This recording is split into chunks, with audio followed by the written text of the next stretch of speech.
بسم اللہ الرحمن الرحیم۔ پروگرام سوال و جواب کے ساتھ حاضر ہے آپ کا میزبان مفتی فضل سبحان چترالی۔ میرے محترم دوستو، سائلین کی تعداد بہت زیادہ ہے۔ ایک ہی دن کے اندر تمام سائلین کے سوالوں کا جواب دینا دشوار ہے،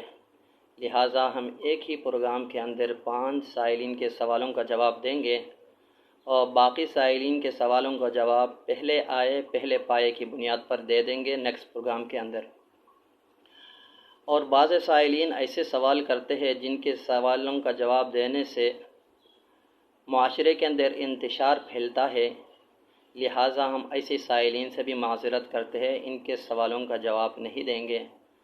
سائل سوال بھیجنے سے پہلے اپنے سوال کی جانچ پڑتال کرے اور اس پر غور کر لے، اس سوال کے جواب سے معاشرے میں کوئی مسئلہ تو نہیں ہوتا، لہٰذا اس قسم کے سوال اگر آپ کے ذہن میں اس کو بھیجنے سے آپ احتراز کریں۔ سامعین محترم، آج کا پہلا سوال ہے، جناب مفتی صاحب دھوبی کو کپڑا دھونے کے لیے دیا تھا، اس نے گم کر دیا، اسے ضمان لینا کیسا ہے؟ ابرار احمد، نیو سبزی منڈی کراچی۔ جناب ابرار احمد صاحب،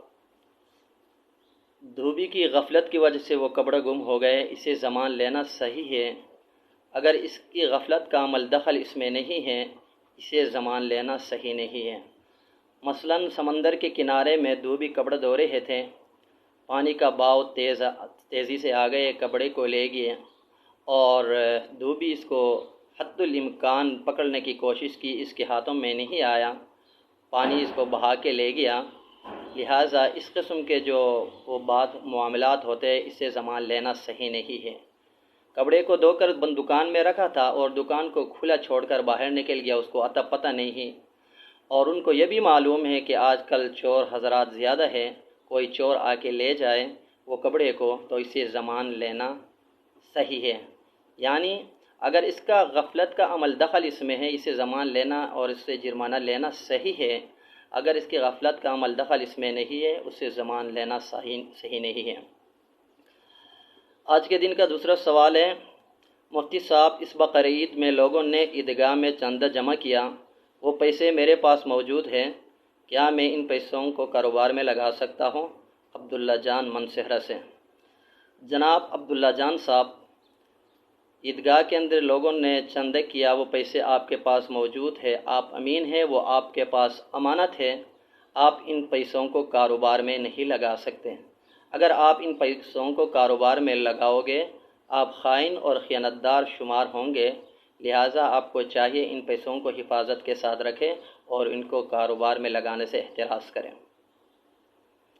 ایک اور سوال ہے، جناب مفتی صاحب ہمارے گاؤں میں لوگ بندوق سے شکار کرتے ہیں، ایک مولوی صاحب فرماتے ہیں بندوق سے کیا وہ شکار جائز نہیں ہے، آپ شریعت مطہرہ کی روشنی میں وضاحت فرمائیں۔ محمد خلیل، اپر چترال اجنو۔ جناب محمد خلیل صاحب، بندوق کے اندر جو گولی ہوتی ہے یا چھرے ہوتے ہیں، وہ تیر اور چاقو کے طرح تیز دار نہیں ہوتے، لہٰذا بسم اللہ کہہ کر آپ نے بندوق چلائی، وہ جانور کو یا پرندے کو لگ جائے اور وہ زندہ حالت میں پایا گیا اور شریعت کے طریقے پہ آپ نے اس کو ذبح کر دیا، وہ جانور حلال ہے۔ اگر وہ جانور مرا ہوا پایا، آپ نے اگرچہ اس کو ذبح بھی کیا ہو اور اس سے معمول کے مطابق خون بھی نکل آیا ہو، تو اس جانور کا جو کھانا جائز نہیں ہے۔ لیکن جمہور علماء کے نزدیک بندوق کا جو شکار ہے وہ جائز نہیں ہے، اور ایک دو روایات ایسے ملتے ہیں جیسے شوافی وغیرہ کے ہاں تو بندوق سے کیا وہ شکار جائز ہیں۔ اور رواج میں بھی یہ دیکھا جاتا ہے جب بندہ بندوق چلاتا ہے تو اس کی گولی لگتے ہی وہ جانور، وہ پرندہ اسی ٹائم مر جاتا ہے، اور شکاری چلتے وہاں تک پہنچنے تک اس کی جان نکل جاتی ہے، وہاں جا کے جو ہے بعض لوگ ذبح کرتے ہیں، اس کو کھا جاتے ہیں، لہٰذا ایسے جانور کا کھانا جائز نہیں ہے۔ ایک اور سوال ہے، مفتی صاحب ہمارے علاقے میں لوگ شکاری کتا پالتے ہیں، شکاری کتے کا شکار کھانا جائز ہے یا نہیں ہے؟ محمد سلمان، آزاد کشمیر۔ جناب محمد سلمان صاحب، شکاری کتا ایسا ہو، معلم ہو، سکھایا ہوا ہو، تربیت یافتہ ہو، اور تربیت یافتہ کو کیسے پہچان لیں گے کہ مالک اس کو شکار پر چھوڑ دے اور اس کو بلانے پر وہ شکار کو لے کر مالک کے پاس حاضر ہو جائے، اس کو دان تک نہ لگائے، اس کو نہ کھائے، تو وہ معلم کتا ہے، تربیت یافتہ کتا ہے، اس کا شکار کھانا جائز ہے۔ اور وہ کتا بعض اوقات مالک کے بلانے پر مالک کے پاس حاضر ہوتا ہے اور بعض اوقات شکار کو لے کے بھاگ جاتا ہے یا خود کھاتا ہے، ایسے کتے کا کیا ہوا شکار جائز نہیں ہے۔ مثلاً شکاری نے کتے کو بسم اللہ اللہ اکبر کہہ کر خرگوش پر کسی شکار پر بھیج دیا، مثلاً خرگوش کے اوپر، وہ خرگوش کو پکڑ لے اور اگرچہ اس کو پکڑتے وقت وہ خرگوش زخمی ہو جائے، کتے کے دان لگنے کی وجہ سے، اس کے پنجے لگنے کی وجہ سے اس سے خون بھی بہہ پڑے، وہ اس کو پکڑ کر مالک کے پاس لے آئے اور خود وہ کتا نہ کھائے، اس قسم کے شکار کو کھانا جائز ہے، وہ تربیت یافتہ کتا شمار کہلائے گا، اس کا شکار کھانا جائز ہے۔ اسی طرح ایک اور سوال ہے، مفتی صاحب اس بقرعید کے اندر قصائیوں نے بے وضو ہو کر انڈرویئر پہن کر جانوروں کو ذبح کیے، جبکہ وضو کے لیے پانی موجود ہے اور پہننے کے لیے کپڑے،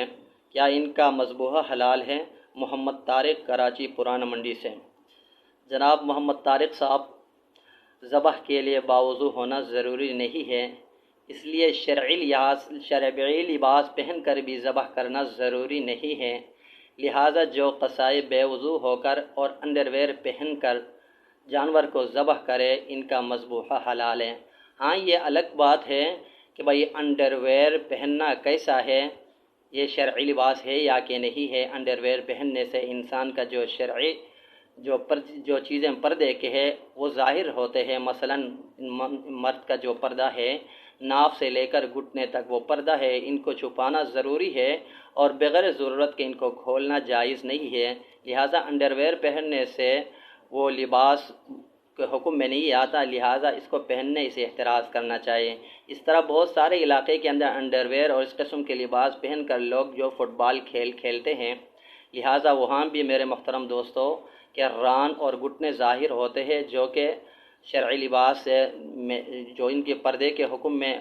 ضروری ہے ان کو چھپانا، وہ بھی ظاہر ہوتے ہیں، لہٰذا اس قسم کے کپڑے پہن کر فٹ بال کھیلنا یا معاشرے میں چلنا جائز نہیں ہے۔ اللہ تبارک و تعالیٰ سے دعا ہے ان تمام سوالوں کو سمجھنے کی اور ان پر عمل کرنے کی توفیق عطا فرمائے۔ میرے محترم دوستوں، میرے اس پیج کو فالو کریں، لائک کریں، آگے شیئر کریں اور شیئر کرنا نہ بھولیے، اس لیے کہ اگر ہم اس ویڈیو کو شیئر کریں گے بہت سے لوگ اس کو دیکھیں گے اور ان سوالوں کا جواب سن کر ان پر عمل کریں گے، آپ سمیت مجھے بھی فائدہ ہوگا۔ اللہ تبارک و تعالیٰ سے دعا ہے اللہ تبارک و تعالیٰ ان تمام سوالوں کو سمجھنے اور ان پر عمل کرنے کی ہمیں توفیق عطا فرمائے۔ وما علینا الا البلاغ المبین۔